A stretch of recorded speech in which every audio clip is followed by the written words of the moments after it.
Very happy to be back in the city of Solo. Ya, sangat bahagia sekali saudara bisa kembali lagi ke kota Solo ini. Most of you know I travel to Solo regularly in the past. Saudara, banyak di antara saudara sudah tahu bahwa saya ini sering banget melakukan perjalanan ke Solo, saudara, pada masa-masa yang sebelum COVID ya. In fact, I've been traveling Indonesia about 25 years. Bahkan pada kenyataannya saudara, saya ini sudah melakukan perjalanan keliling Indonesia selama 25 tahun, saudara. I spent a lot of time in Jakarta, Bandung, Kalimantan, Saudara, saya habiskan banyak waktu di Jakarta, Bandung, Kalimantan, saudara. But one day the Holy Spirit told me Tetapi suatu hari Roh Kudus itu ngomong pada saya that you should spend more time in Solo City. bahwa kamu harus lebih banyak menghabiskan waktu di kota Solo. I've been already serving Indonesia maybe 5 years in. Saya sudah melayani di Indonesia kurang lebih 5 tahun. And God gave me the burden to come here. Dan kemudian saat itu Tuhan berikan saya beban untuk datang ke tempat ini ke Solo. Plant some roots here. Plant some roots. Menanamkan akar-akar di tempat ini. Understand what Solo is. Memahami apa sih Solo itu, bagaimana sih Solo. And I begin to see Dan kemudian saya mulai melihat that Solo is a spiritual center of Indonesia. bahwa Solo itu adalah pusat spiritualnya Indonesia, saudara. That Solo is a spiritual gateway Nah, Solo itu adalah pintu gerbang spiritual, saudara. that can connect us with the spirit world. Dan juga yang bisa mengkoneksikan kita dengan dunia roh. Either the world of darkness or the world of God. Jadi dunia roh ini ada dua, bisa mengkonekkan kita dengan dunia kegelapan, roh kegelapan atau roh terang, saudara. So it's a spiritual portal. Jadi saudara, ini itu adalah sebuah wadah rohani gitu, saudara. And we did a lot of prayer and spiritual warfare. Di mana ada banyak doa-doa dipanjatkan, ada peperangan rohani dilakukan. We witnessed some amazing healing, amazing transformation. Dan kami juga menyaksikan saudara ada kesembuhan yang luar biasa, ada transformasi terjadi juga. We saw the power of God released in Solo that can shake Indonesia and Solo. Dan kami juga melihat bagaimana kuasa Tuhan itu dilepaskan bagi Solo yang bisa menggoncangkan Indonesia. That was like almost 20 years ago. Itu saudara terjadi kurang lebih 20 tahun yang lalu. 2004. Jadi di tahun 2004 kurang lebih. And today Indonesia is a transforming place. Nah, hari ini saudara, Indonesia menjadi tempat transformasi. Indonesia today is very different from Indonesia 35 years ago when it first came. Jadi Indonesia hari ini, masa kini itu sangat berbeda dengan Indonesia pada waktu 25 tahun yang lalu pada saat saya pertama kali datang, saudara. I released a prophetic word 25 years ago. Saya melepaskan ada urapan profetik 25 tahun yang lalu. God will bless Indonesia. Bahwa Tuhan akan memberkati Indonesia. Indonesia will experience mighty revival. Bahwa Indonesia itu akan mengalami suatu kebanggaan rohani yang luar biasa. And then God will raise up Indonesia to touch the nations. Dan kemudian Tuhan akan membangkitkan Indonesia untuk bisa menjangkau bangsa-bangsa yang lain. Back then, a lot of people don't understand this concept. Nah, saudara, pada zaman itu, saudara, 25 tahun yang lalu, banyak orang Indonesia itu belum paham tentang konsep ini. The church was a lot more smaller and simple. Nah, pada zaman itu, saudara, banyak gereja itu banyak yang simple, kecil aja, sederhana aja. So we tell the Indonesian pastor, you've got an anointing and a calling to touch the world, touch China, touch Taiwan, touch Japan. They don't understand. Jadi pada waktu kami mengajarkan kepada pendeta-pendeta bahwa kau punya urapan untuk bisa menjamah Cina, menjamah bangsa-bangsa, mereka nggak paham, saudara. Mereka bingung gitu, saudara. We try to survive, they try to pay a rent. Nah, karena apa? Pada waktu itu, pada masa itu yang mereka lakukan adalah hanya bertahan untuk bisa bayar sewa rumah aja. You want us to change the world? How to do that? Bagaimana kamu ingin mengubah dunia? Bagaimana bisa melakukannya? But today it is happening. Tetapi hari ini itu terjadi, saudara. God has blessed Indonesia. Tuhan sudah memberkati bangsa Indonesia. The church has exploded in revival. Gereja-gereja itu sudah benar-benar meledak di dalam revival kebangunan rohani. Those days when we have a prayer altar, we sit on the floor, on the dirt floor maybe. Nah, saudara, pada mereka yang bicara ada altar doa, mereka duduk di lantai, bahkan mungkin duduk di tempat yang kotor. But today you have a nice hotel to pray. Tapi zaman sekarang, saudara, kalau doa tempatnya enak banget, saudara, di hotel, ya kan? Hallelujah. Hallelujah. How many have been serving God for more than 20 years? Berapa banyak dari saudara yang sudah melayani Tuhan selama lebih dari 20 tahun, saudara boleh angkat tangan. 30 years. 30. You remember those times? Saudara ingat zaman-zaman dulu gitu kan, yang Ingat. sudah melayani sudah puluhan tahun. I would travel the desa-desa all around Indonesia. Jadi saya melakukan perjalanan ke desa-desa, saudara, ke desa-desa orang Indonesia. We are a lot more simple than that. Karena apa, saudara? Banyak orang-orang yang sangat sederhana pada waktu itu. But now Indonesia is a great place. Tetapi sekarang Indonesia adalah tempat yang besar, yang hebat, saudara. It attracts people from around the world. Yang bisa menjamah orang-orang bahkan di seluruh dunia. When the president of America wants to come here to Southeast Asia, he comes to Indonesia first. Nah, saudara, pada waktu Presiden Amerika datang untuk ada suatu pertemuan, saudara, dia datang ke Indonesia dulu, saudara. When the president of China wants to come to Southeast Asia, he comes to Indonesia first. Kalau Presiden Cina itu ingin masuk ke Asia Tenggara, masuknya ke Indonesia dulu, saudara, datangnya. And Indonesia has attracted a Brazilian here this morning.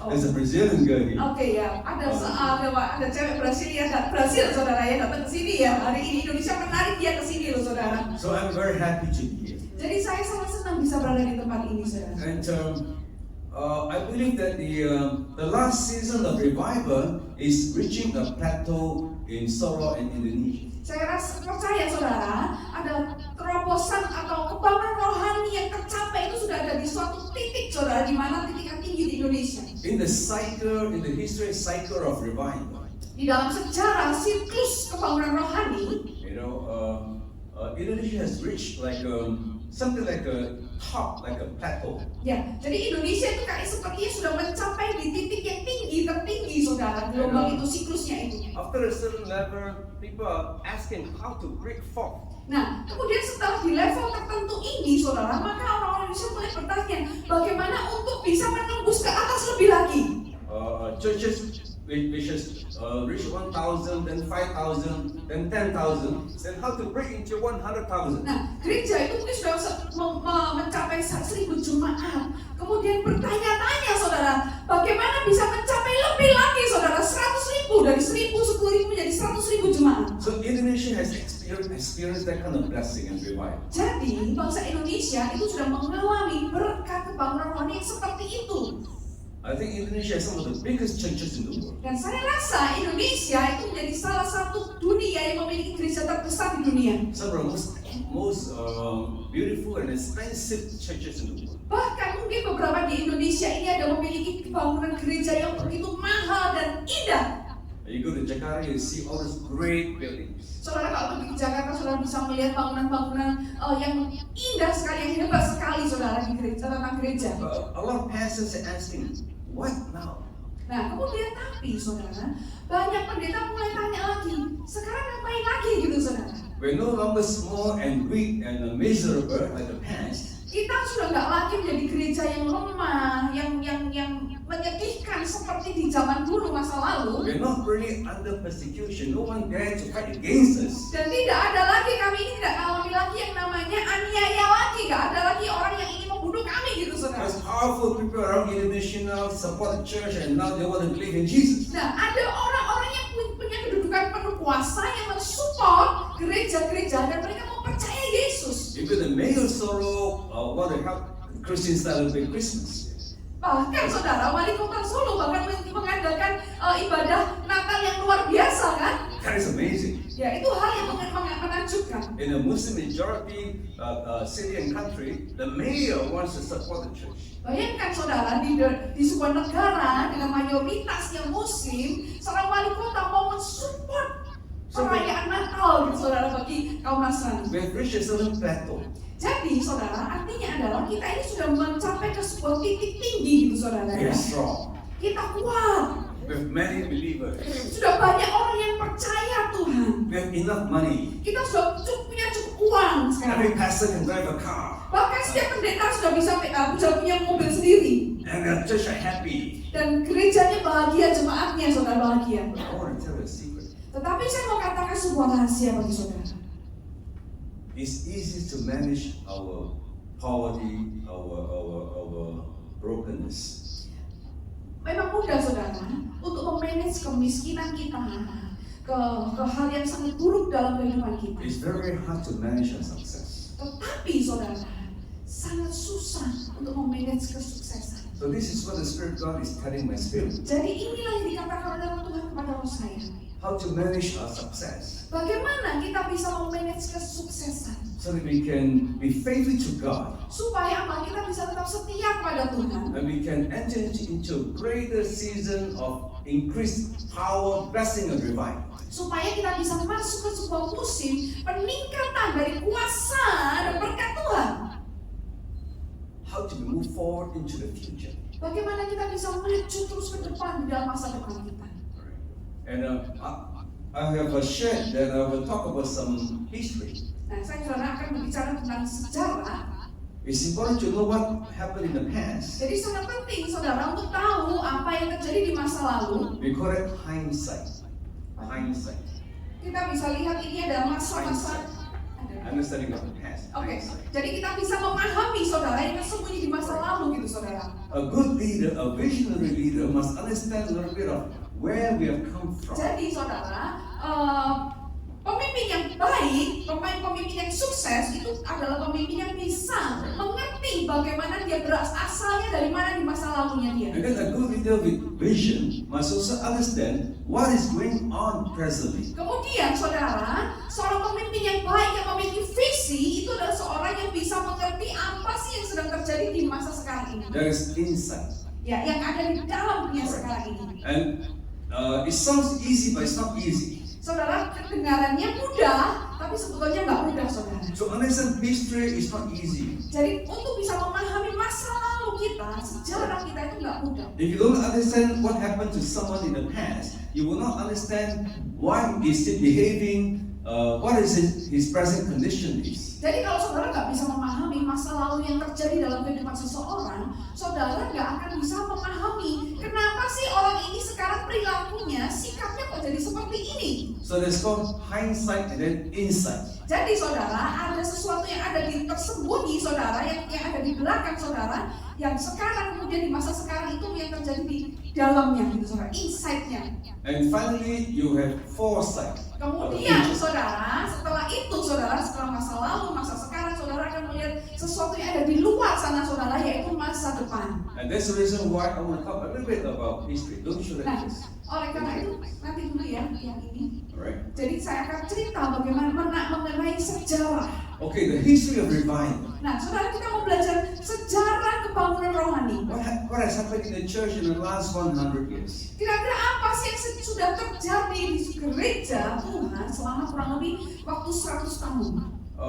The first great revival in the world was the Pentecostal movement. Saudara, suatu kebangunan rohani yang pertama yang luar biasa di dalam sejarah gereja itu adalah kegerakan Pentakosta. At the beginning of the 20th century, Yaitu dimulai di abad ke-20. where a pastor called William Seymour, a bad pastor, was filled with the Holy Ghost and spoke in tongues. Nah, di mana Pastor William Seymour itu saudara mengalami baptisan Roh Kudus dan berbicara bahasa roh. It was in Azusa Street, California. Nah, itu terjadi di Jalan Azusa di California. And the Pentecostal movement was spread around the world. Dan kemudian saudara, gerakan Pentakostal itu saudara mulai tersebar ke seluruh It dunia. also came to Indonesia. Bahkan masuk ke Indonesia. The Pentecostal church is still around in Indonesia. Dan gereja-gereja Pentakostal masih ada di Indonesia sampai sekarang ini. So God always remembered Indonesia. Jadi Tuhan itu selalu mengingat Indonesia. A revival is started in America, thousands of miles away, touched Indonesia. Pak saudara, revivalnya itu terjadi di Amerika saudara, ribuan mile saudara jaraknya, tapi tetap aja bisa menjamah masuk ke Indonesia. And the biggest church today is still a Pentecostal church. That's Chogyonggi Church in South Korea. Saudara, gereja terbesar di dunia, gereja Pentakostal itu masih ada sampai hari ini, yaitu adanya di Korea Selatan, gerejanya Yonggi-cho. Now, the Pentecostal church revival restored two important offices for ministry in the church. Nah saudara, kebangunan rohani Pentakostal itu memulihkan lagi dua hal yang ada di dalam gereja saudara. The office of pastor and the office of evangelist. Dua jawatan yang dibangkitkan saudara, dipulihkan lagi, yaitu jawatan gembala Evangelist. dan evangelis saudara. Now, before that, people don't really respect a pastor. They have no use for the pastor. Jadi sebelum ini terjadi saudara, orang-orang zaman dulu itu nggak terlalu memberikan penghargaan saudara kepada gembala. Mereka pikir orang-orang ini nggak ada gunanya gitu. At least in the Western church. Ini paling tidak terjadinya di gereja-gereja di barat, saudara. The church was managed by elders. Saudara, di zaman itu, saudara, gereja itu dijalankan atau di-manage dengan penatua. Alright, Presbyterian. Presbyterian gitu, saudara ya. So the pastor has no power. Jadi pada zaman itu, saudara, pendeta nggak punya kuasa. Elders control the pastor. Karena apa? Penatuanya yang mengendalikan pendetanya. Some traditional churches still follow that leadership. Nah, saudara, sampai hari ini pun ada beberapa gereja tradisional masih mengikuti metode seperti itu, saudara ya. But out of the Pentecostal revival, the offices of pastors and evangelists was restored in the Church of Jesus Christ. Tetapi saudara, dalam kegerakan Pentakosta itu, saudara, perkembangan rohani terjadi. Tuhan memulihkan jawatan gembala dan juga jawatan evangelis, penginjil. Alright, you heard about the fivefold ministry gifts Saudara, kita kan sudah tahu ada 5 jawatan, karunia jawatan, saudara. that God want to restore in the church, Dan Tuhan ingin memulihkannya di gereja. so that the church will be in line with what God says in the Bible. Supaya apa? Gereja itu bisa sejajar dengan apa yang dikatakan oleh firman Tuhan. So Pentecostal revival brought great mega pastors, super pastors. Jadi saudara, kebangkitan rohani secara Pentakostal itu akhirnya melahirkan pendeta-pendeta gembala-gembala yang hebat, yang besar di People mega like Jack church. Hayford, people like Amy McPherson.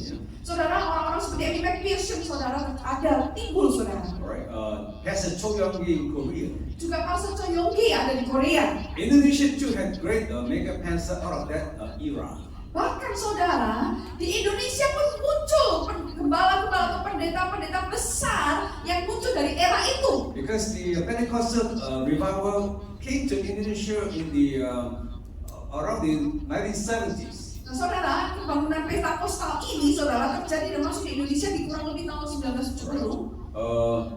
Most of you may not know, but the JWS, CWS. Christian Worship Center, Oke, mungkin beberapa di antara Di saudara Jakarta. belum nggak ngerti hal ini, saudara. Tapi ada satu namanya Christian Worship Center di Jakarta, CWS, saudara. Pastor Swandoko.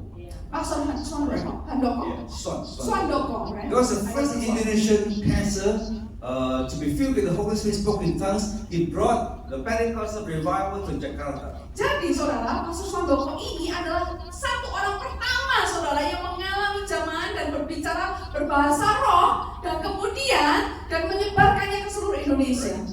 You all know Bethany, Bethel, Yeah, That came saudara. later. That's more charismatic. Ya, saudara, kalau kita kenal ada Bethany, gereja Bethel, itu setelah ada revival Pentakostal tadi, saudara. But really the first church, the first pastor to bring this Pentecostal movement of the Holy Ghost was Swandoko. Tapi saudara, satu pribadi yang membawa pertama kali kebangunan rohani Pentakostal itu yaitu Pastor Swandoko ini dengan bahasa roh.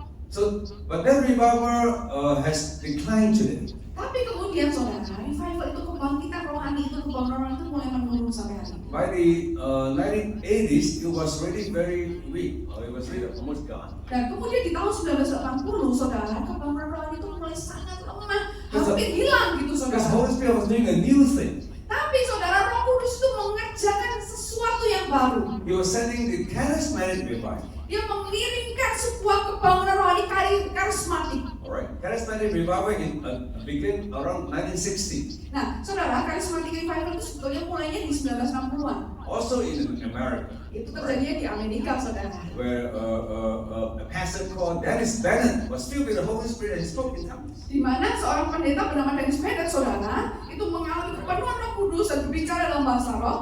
And brought the charismatic revival around the world. Dan kemudian saudara membawa kebangunan karismatik ke seluruh dunia. And the charismatic revival touched many churches, but even the mainstream churches. Saudara, bahkan kegerakan karismatik ini mulai masuk ke berbagai gereja, mempengaruhi bahkan ke gereja-gereja mainstream, gereja-gereja besar pun mulai ada menerima mereka. It is not known as a revival that plant churches, but it's known as a revival that restore Christians in different churches. Nah, saudara, jadi kegerakan ini terkenal, saudara, bukan untuk menanam gereja-gereja baru, saudara, tetapi kegerakan revival ini adalah memulihkan orang-orang Kristen di berbagai gereja. Even touching Roman Catholic Church. Bahkan juga masuk saudara, menjamah saudara, gereja Roma saudara Katolik. At one time there were so many Catholics who were filled with the Holy Ya, Spirit. pada masa itu saudara, ada banyak orang-orang Katolik itu mengalami kepenuhan Roh Kudus. They spoke in tongues, the chased demons, and healed the sick. Mereka bisa berbahasa roh, mereka bisa mengusir setan dan menyembuhkan orang yang sakit. So you can't tell the difference between a Catholic and a Protestant. Nah, saudara akhirnya nggak bisa bedain saudara ya antara orang Katolik sama orang Protestan karena hampir sama saudara, mereka sama. And there's so many of them, they're so influential that Pope John Paul II acknowledged that the charismatic movement revival is sent by God. Nah, saudara sampai akhirnya saudara, Paus John Paul saudara yang kedua saudara, dia melihat kegerakan ini dan dia mengetahui, mengenali bahwa kegerakan ini adalah berasal dari Tuhan. How many Catholics are here?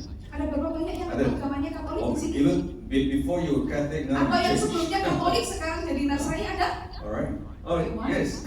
You remember those times. Ya, jadi Bapak Alright. Ibu mungkin mengingat masa-masa zaman itu kalau ada di zaman itu saudara. Now, the charismatic movement, the most important phenomenon we see is that it restores the ministry office of Bible teachers. Nah, saudara, kegerakan dari revival ini, saudara, karismatik ini adalah memulihkan, saudara, memulihkan dalam 5 jawatan itu yaitu jawatan untuk mengajar.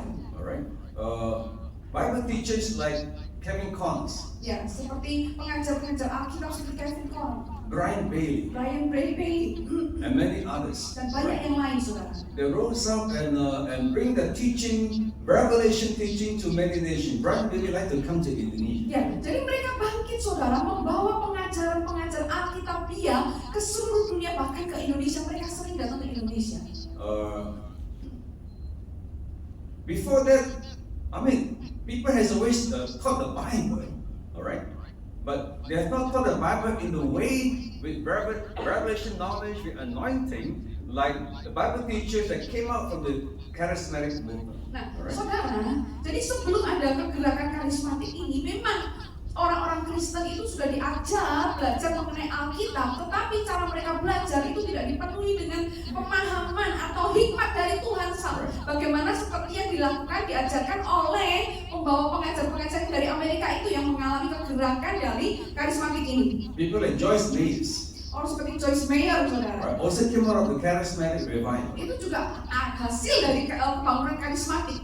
In the past, people don't teach the Bible in this manner. It's so interesting. You feel captivated by that. Nah, saudara, jadi masa lalu mereka tuh gak diajar dengan cara-cara yang sama seperti dilakukan oleh orang-orang karismatik, saudara. Di mana mereka itu benar-benar tertangkap, mereka tertarik dengan pengajarannya. And churches also exploded in growth. Nah, kemudian saudara, dari sejarah ini, saudara, gereja-gereja juga mengalami ledakan, pertumbuhan yang luar biasa.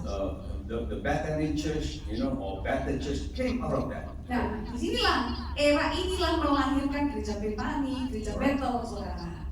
But then this revival also has declined too. Nah, tapi kemudian saudara, kegerakan karismatik ini juga mengalami penurunan di masa sekarang, saudara. In the School of Prophet that I started in China and Taiwan, we talk about the reason why revival rose up and declined. Nah, saudara, di dalam sekolah Prophet Kenabian, saudara, yang saya buka di China dan Taiwan, kami ini membicarakan mengapa sih gelombang lawatan ini naik turun gitu, saudara. And there are reasons why revival came to a nation or city, and that's the reason why it disappeared. Nah, alasannya mengapa sih kegerakan rohani itu bisa masuk ke sebuah kota, ke sebuah negara, tapi kemudian hilang gitu, saudara. But we don't have time for that this morning. Tapi kita nggak bahas itu, belum nggak ada waktu untuk bahas itu pagi hari ini, saudara.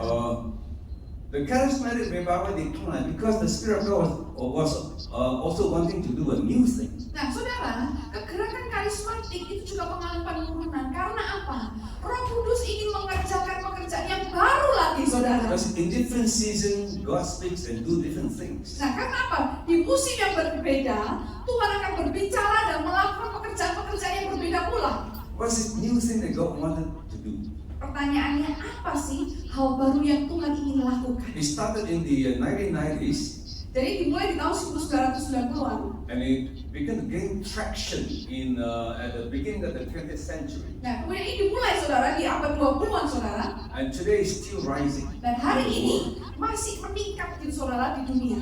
And that's a prophetic and apostolic revival. Yaitu apa saudara? Ini kebangunan apostolik dan revival saudara. Kebangunan apostolik dan kenabian. We first begin to hear about prophets in the late 80s and early 90s. Saudara, pertama kali kata-kata tentang kenabian itu didengarkan, kita dengarkan di kurang lebih di akhir 80-an 90-an. Of course, the Bible talks about prophets. Tentu di Alkitab sudah diajarkan tentang kenabian kan? But in the church history and experience in the last 100 years, we don't focus on prophecy, we don't focus on prophet. People don't really talk about it. Nah, tapi saudara, di dalam sejarah gereja selama kurang lebih 100 tahun saudara, itu di gereja-gereja nggak terlalu bahas tentang apa nubuatan, tentang kenabian. Mereka nggak fokus, nggak bicara tentang itu gitu saudara. We can hear about them at the end of the 20th century. Nah, tapi kita mulai bisa mendengar tentang kenabian, tentang nubuatan di akhir abad 20-an kan? We hear about Bill Heyman, for example. Ya, kita dengar tentang Bill Heyman gitu saudara. We begin to hear about maybe Ruth Heflin Mungkin kita dengar juga tentang Ruth Heflin saudara. or Bill Johnson. Atau Bill Johnson. And then, praise God, even in Indonesia, we begin to hear about these rising prophets. Nah, saudara, puji Tuhan di Indonesia pun saudara, kita sudah mendengar juga ada nabi yang dibangkitkan saudara. We can hear about Petrus Agong Kita dengar tentang pendeta yang sudah mendiang Petrus Agung in Semarang. di Semarang. And what they're doing amazes us. Yang dia lakukan itu sangat menakjubkan sekali saudara ya, mengagumkan kita. And so God actually always look at Indonesia. Jadi saudara, sesungguhnya Tuhan itu selalu memandang kepada Indonesia. Jesus loved Indonesia. Indonesia is in the center, a place of what God want to do.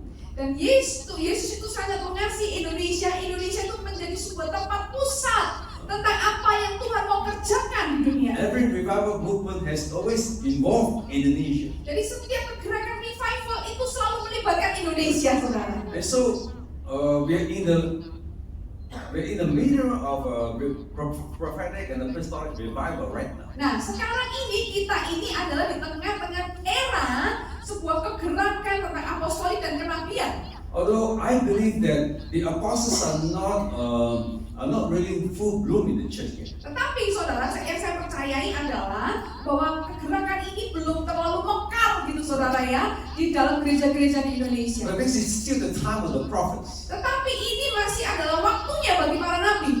The prophets has been around for more than 20 years. Karena saudara, para nabi ini sudah mulai ada saudara kurang lebih 20 tahun ini. Indonesia has produced many prophets. Karena Indonesia pun juga sudah menghasilkan banyak nabi. People like Philip Mentofa, serving Taiwan, China, Malaysia, many other countries. Saudara, pendeta Philip Mentofa, saudara dengarkan beliau sudah melayani kemana-mana ke China, Taiwan dan berbagai negara. Although he's an evangelist, but people see him as a prophetic person. Nah, meskipun dia evangelis saudara, penginjil saudara, yang mengabarkan Injil, tapi orang-orang melihat dia itu sebagai orang yang profetik secara kenabian. So and in Shanghai, the Shanghai Christians just love him. Bahkan orang-orang Kristen Shanghai itu mengasihi Pastor Philip. And through Philip, they understand a lot about Indonesia. Dan melalui Pastor Philip mereka bisa memahami banyak tentang Indonesia. And some of the most popular songs you sing in worship, the Shanghai people like to sing also. Nah saudara, ada satu lagu yang mungkin dia nyanyikan saudara, bahkan itu dinyanyikan oleh orang-orang Shanghai saudara. Not Philip, Indonesian song. Oh, Indonesian song. Ada satu lagu Indonesia yang juga sangat populer dinyanyikan di Shanghai saudara. You know that? You know the Christians in churches in China, Shanghai, Malaysia, they sing Indonesian songs. Saudara tahu saudara, gereja-gereja di Shanghai, di China, di Malaysia itu nyanyiin lagu Indonesia, lagu penyembahannya, worshipnya Indonesia loh saudara. They sing, Sen Aini Yesus, Sen Aini Yesus. Lebih dalam lagi. Iya. And that song that the Chinese churches around the world like to sing from Indonesia. Jadi saudara, gereja-gereja di China itu nyanyiin lagu-lagunya Indonesia loh saudara. They like to sing the song 我要敬拜主耶稣，直到永远。 Mau cinta Yesus, ya. Yeah. So Indonesia has touched China, has touched Taiwan, Hong Kong. You know? Jadi saudara, Indonesia itu sudah menjamah China, Hong Kong, Taiwan, saudara. So you are great people. You've got a great mission from God. Jadi saudara semua adalah orang-orang yang hebat dan saudara akan memiliki misi yang besar dari Tuhan. Hallelujah. Haleluya. So we're in the prophetic season. Jadi saudara, kita ini adalah di sebuah musim profetik.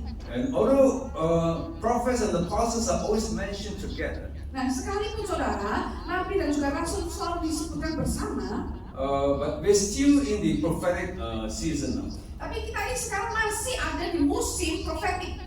where the prophets has finished the highest function in the world. Di mana nabi itu sudah menyelesaikan fungsi yang tertingginya di dunia ini. Then we see the apostles rise up in the calling. Nah, kemudian saudara kita akan bisa melihat ada rasul yang dibangkitkan saudara memenuhi panggilannya. Of course, there'll be a lot of overlapping. Nah, saudara kalau dalam hal ini saudara, rasul dan juga nabi ini ada kayak overlapping gitu saudara, saling balapan gitu saudara. There are some new apostles around in the churches around the world, Nah, ada rasul-rasul baru yang dibangkitkan di seluruh dunia ini, di gereja-gereja di seluruh dunia. but the church is not totally ready for them yet. Tetapi saudara, gereja itu belum secara total siap menerima hal ini. So pastors don't really like to call themselves apostles. Ya, saudara. Jadi banyak pendeta itu nggak nyaman gitu saudara menyebut mereka itu seorang rasul gitu saudara ya. And this is a thinking around the world. Dan cara berpikir ini ada di seluruh dunia. When you call yourself an apostle, are you sure you're an apostle? Jadi kalau saudara disebutkan seorang rasul, saudara kan bertanya kayak, yakin kamu rasul gitu saudara? Who made you an apostle? Sama yang bikin kamu jadikan kamu seorang rasul. Did they call yourself to be Apostle Peter, James, John? Nah, kamu pikir kamu bisa jadi kayak menyamai rasul Petrus, Yakobus, Yohanes gitu? So it's still a very new movement. Jadi ini saudara, gerakan ini benar-benar sangat masih baru sekali. And we should not push it. We should not focus too much on it. Nah, kita nggak perlu saudara terlalu fokuskan hal itu atau mengejar hal The itu. Holy Spirit will make it happen in time. Tapi Roh Kuduslah yang akan menjadikannya di waktunya, saudara. But Amin. because it's still the time for the prophets. Karena ini masih adalah waktu atau masa bagi nabi. Churches around the world is more familiar with prophets. Jadi gereja-gereja di seluruh dunia ini masih lebih familiar ya saudara ya kalau dengar ada pendeta disebut nabi gitu saudara. Of course, 25 years ago, prophets were not totally accepted. Tapi tentu saudara tahun 20 tahun yang lalu, 25 tahun kalau nyebut nabi nggak sepenuhnya diterima di gereja, betul nggak But saudara ya? there have been a whole lot of prophets that has been ministering, and the church is slowly accepting them. Nah kemudian tapi saudara karena para nabi ini banyak mengalami melakukan pelayanan, baru kemudian gereja mulai pelan-pelan bisa menerima pelayanan nabi-nabi ini saudara. So, what is God doing right now? Nah sekarang pertanyaannya apa sih yang Tuhan sedang kerjakan sekarang ini? After knowing a bit of history, Nah setelah tadi kita bicara sedikit tentang sejarah. let's talk about the present time. Nah sekarang mari kita ngomongin tentang masa sekarang ini. The world, including Indonesia, has just gone through the pandemic. Nah seluruh dunia termasuk Indonesia sudah melalui yang namanya peristiwa pandemi. Maybe some people are still suffering, affected by the pandemic. Mungkin ada beberapa orang yang masih mengalami dampak dari pandemi itu. Some have lost a job, some have lost money in business. Mungkin beberapa dari antara saudara ada kehilangan pekerjaan, kehilangan uang dan bisnisnya. You close the church for 2 years, some members have been lost. Saudara tutup gerejanya tutup selama 2 tahun, mungkin jemaatnya sudah hilang kemana-mana gitu. And as Indonesia and the world begin to open up their borders, Nah, kemudian pada waktu Indonesia mulai membuka perbatasannya, saudara, Christians need to know what is going on. maka orang Kristen harus ngerti apa sih yang sedang terjadi sekarang ini. If we really believe in God, we must understand that God is in control of history. Jadi kalau kita benar-benar percaya kepada Tuhan, kita harusnya benar-benar paham bahwa Tuhan yang memiliki kendali atas sejarah hidup kita. That's a Christian worldview. Ini adalah cara pandang orang Kristen. Christians believe that things don't happen by accident. Nah, orang Kristen percaya, saudara, bahwa hal-hal terjadi bukan hanya karena kebetulan aja.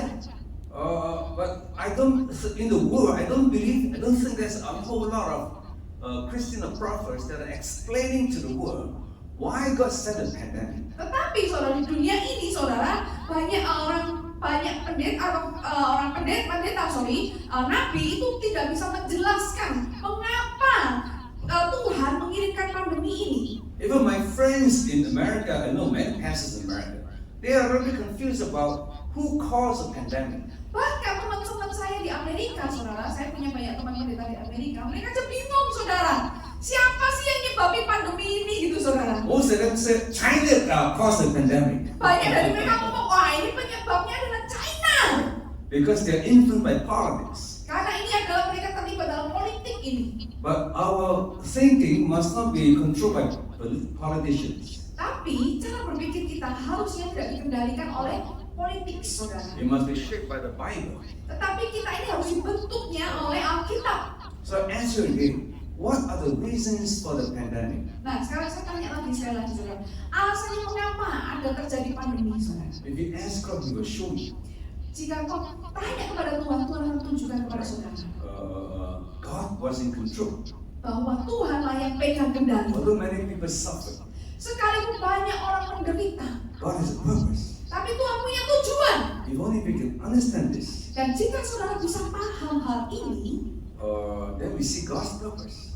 maka kita bisa melihat tujuan Tuhan dalam hal ini. Once we understand the past, the present, then we can move forward with God into the new season. Nah, di mana saat kita tadi sudah mengerti di masa lalu, kita paham tentang masa sekarang, kita bisa bergerak untuk mencapai masa depan apa yang Tuhan If we sediakan don't di masa understand what is depan. going on, we will be confused, we will be angry. Kalau kita nggak paham tentang apa yang sedang terjadi sekarang ini, kita akan menjadi orang yang bingung dan akhirnya marah, saudara. We will so complain. Kemudian kita akan yang akhirnya apa, saudara, komplain kepada Tuhan. And then we will blame one another. Kemudian saling menyalahkan satu sama lain. Then what's happened 2-3 years ago during the pandemic? Nah, People blame one another. Itu yang sedangnya terjadi, saudara, 2 atau 3 tahun yang lalu pada awal pandemi, saudara. Semua orang itu saling menyalahkan. They blame the neighbors for spreading the virus to them. They blame the doctors for not treating them. They blame the government for not helping them. Ya, jadi mereka orang menyalahkan tetangga karena apa, saudara, nularin gitu, saudara. Nyalain dokter, kenapa kok kita nggak diobatin? Nyalain pemerintah, kenapa kok nggak ditolong ini? America blame China, China blame America. They're fighting. Amerika nyalain China, China nyalain Amerika, malah bertengkar sendiri, saudara. Because they don't know what God is doing. Karena mereka nggak ngerti apa sih rencana Tuhan dalam hal ini. I was caught in the pandemic just like you. I suffered just like you.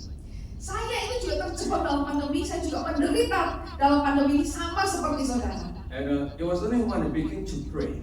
Nah, tapi pada waktu saat kita mulai berdoa, I closed myself from all the media because of all the confusing reports that they are dishing out. nah, saudara, saya tutup semua sosial media saya, saudara. Karena apa? Semua beritanya itu bikin bingung, saudara. Just want to hear from the Holy Spirit. Tapi saya hanya mau dengarnya dari Roh Kudus saja. And God spoke to me. Dan di waktu itu Tuhan berbicara kepada saya. Three very important principles. Ada 3 prinsip yang sangat penting. Number one, God is testing the church. Di mana yang pertama adalah Tuhan itu sedang menguji gereja-gerejanya. Number two, God wants the church to enter into resting. Yang kedua, Tuhan itu ingin gereja-gereja Tuhan itu masuk ke dalam sebuah masa istirahat. And after the time of resting, there will be more blessing of God. Nah, setelah masa istirahat tadi, saudara, maka akan ada berkat-berkat Tuhan yang lebih disediakan untuk gerejanya. Very simple concepts. Sebetulnya konsep yang sangat sederhana ini. Testing, resting, Ujian, and blessing. istirahat, dan berkat. Alright. Now we all need to be tested. Nah, karena saudara, kita semua ini perlu untuk diuji. At different stage of life, God sends different testing. Saudara, di setiap tahap dalam hidup kita, Tuhan akan kirimkan ujian-ujian yang berbeda-beda, saudara. 1 Thessalonians 5:21. Saudara, tes yang pertama di awal 5-21. He says it. God will test all things. Ya, dikatakan tes segalanya, ujilah semuanya. Now, what happened when we are tested? Nah, apa yang terjadi, saudara, saat kita mengalami ujian? We discover who we are. Di mana kita mengalami ujian, kita akan menemukan jati diri kita. We Siapa discover the kita? truth about ourselves. Kita bisa mengerti sebetulnya kita ini sejatinya seperti apa. we discover the truth about other people. Kita juga bisa menemukan, saudara, kebenaran dari orang lain. So before you marry that man, you must test him to see whether he really loves you. Nah, karena saudara, kalau sebelum menikahi seseorang, saudara, kita kan harus uji dulu, ngetes dulu, apakah dia ini benar-benar baik untuk saudara apa enggak. Before you do business with that man, you must test him first to see whether he's honest. Saudara, sebelum saudara lakukan bisnis dengan seseorang, saudara ngetes juga, apakah orang ini jujur apa enggak. So testing will produce truth about ourselves, truth about what's going on. Jadi tes ini atau ujian ini akan menghasilkan sebuah kejujuran tentang siapa diri kita dan juga tentang orang lain. And then testing of God will produce value. Dan kemudian ujian Tuhan itu akan menghasilkan yang sebuah nilai. Someone told you, buy my car, it's a good car. Sebenarnya saudara, wah beli mobil ini mobil yang bagus. But if you don't test it, you don't know how good it is. Tapi kalau saudara nggak tes dulu, saudara pasti nggak ngerti kan seberapa bagusnya mobil ini, betul nggak? You must test drive the car. Jadi harus test drive dulu kan. Check the engine, check everything. Saudara cek mesinnya, cek semuanya kan. Alright, then you know it's true value. Baru saudara bisa ngerti ini benar-benar bernilai atau enggak. So as God tests us so that we can know our true value before Him. Sama seperti pada waktu Tuhan memberikan ujian bagi kita, supaya kita bisa melihat nilai kita di hadapan Tuhan. So we know where we are in the Spirit. Supaya kita itu ngerti di mana sih posisi kita di dalam roh. And number 3, testing will help us to be more useful to God. Dan kemudian ujian yang ketiga, saudara, adalah ujian untuk menolong kita supaya kita bisa lebih lagi dipakai untuk Tuhan. Testing will separate the sheep from the goats. Saudara, ujian ini, saudara, adalah ujian untuk memisahkan domba dan kambing. You will separate the men from the boys. Saudara akan memisahkan pria dewasa dari anak-anak laki-laki yang masih anak-anak. And it will cause us to be more useful to God. Dan ini yang akan membuat saudara menjadi pribadi-pribadi yang lebih lagi dipakai oleh Tuhan. So we need to be tested by God. Jadi Bapak Ibu, kita ini perlu untuk diuji oleh Tuhan. And I tell you a very important spiritual principle. Nah, saya mau ceritakan pada saudara prinsip rohani yang sangat penting. The greater the testing, Semakin besar ujiannya, the more you suffer, semakin saudara menderita, the more broken your life is. semakin remuk hidup saudara. It's because God want to bless you more.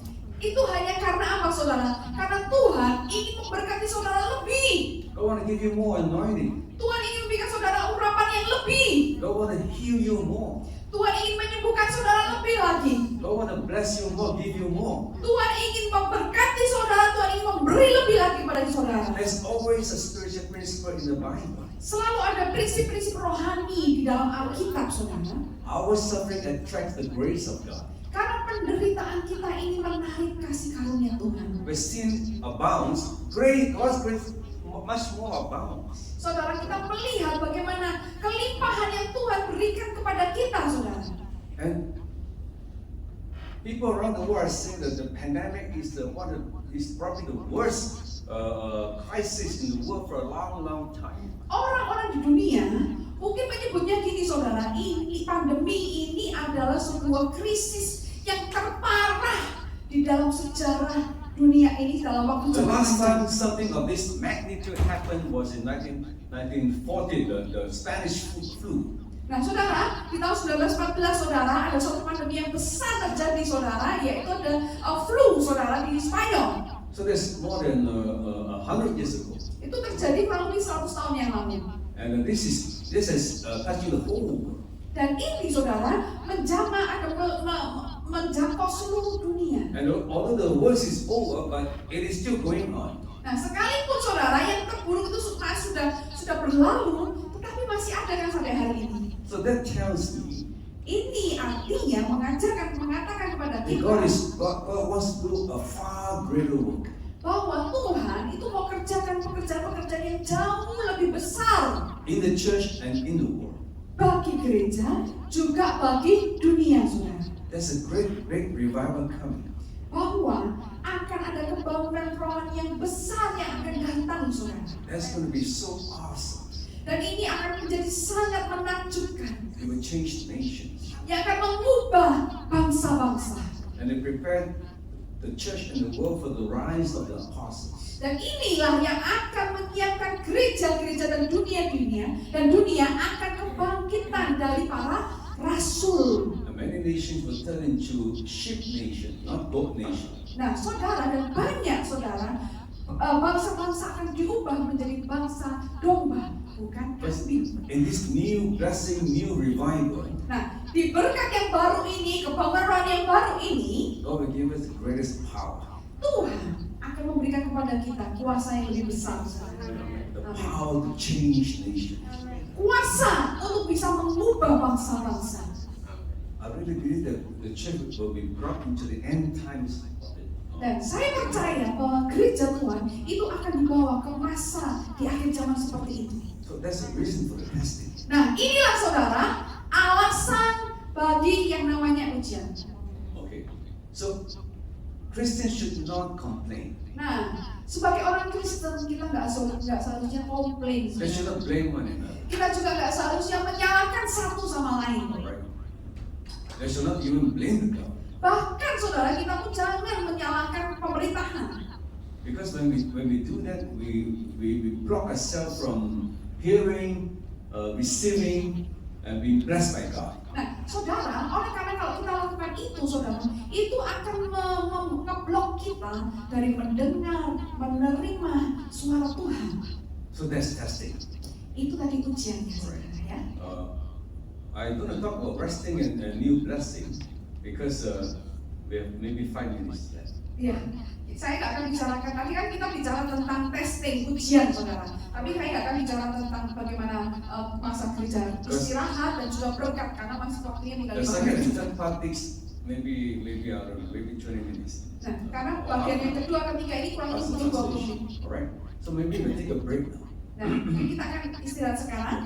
But what I have to say about resting in God is probably to me the most important revelation that I ever received from God in my life. Ya, tapi yang saya mau katakan di masa restingnya gereja dalam pandemi ini adalah masa suatu pewahyuan yang paling luar biasa yang saya alami bersama The Tuhan. power, the anointing, the blessing that God want to give the church in the time of resting is the most awesome ever in my 42 years of full-time ministry. Karena saudara, kuasa, berkat, urapan Tuhan yang akan dicurahkan di masa resting ini adalah suatu hal yang luar biasa yang saya alami bahkan di masa pelayanan 40 tahun saya, saudara. Let me finish by telling you, I've been doing this for a long time. Saudara, saya mau selesai dengan cerita ini, saudara. Saya sudah melakukan pelayanan ini dalam waktu jangka sudah lama banget, saudara. I've seen a lot of things in the church. I've seen everything that happens in the Ya, church. saya sudah melihat banyak hal terjadi di gereja gitu, saudara.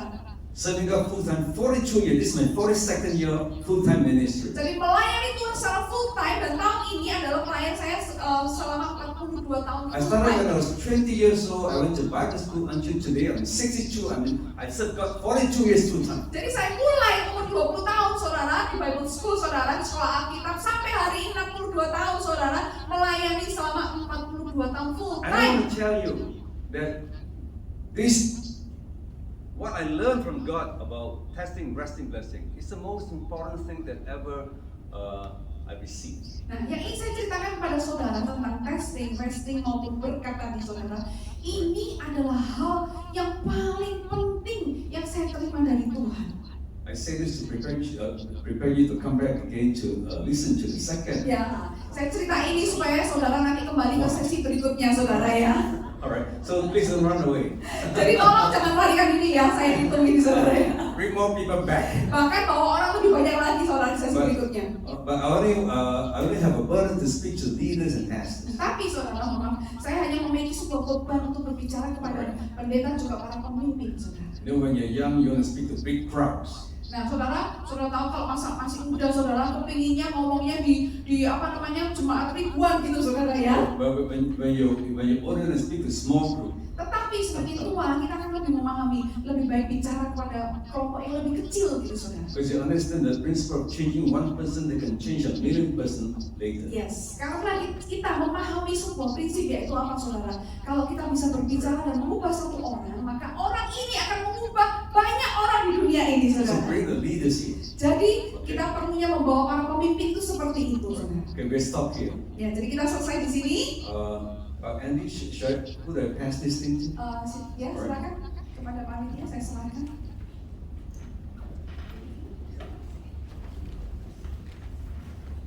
If we take a break, we start to toilet,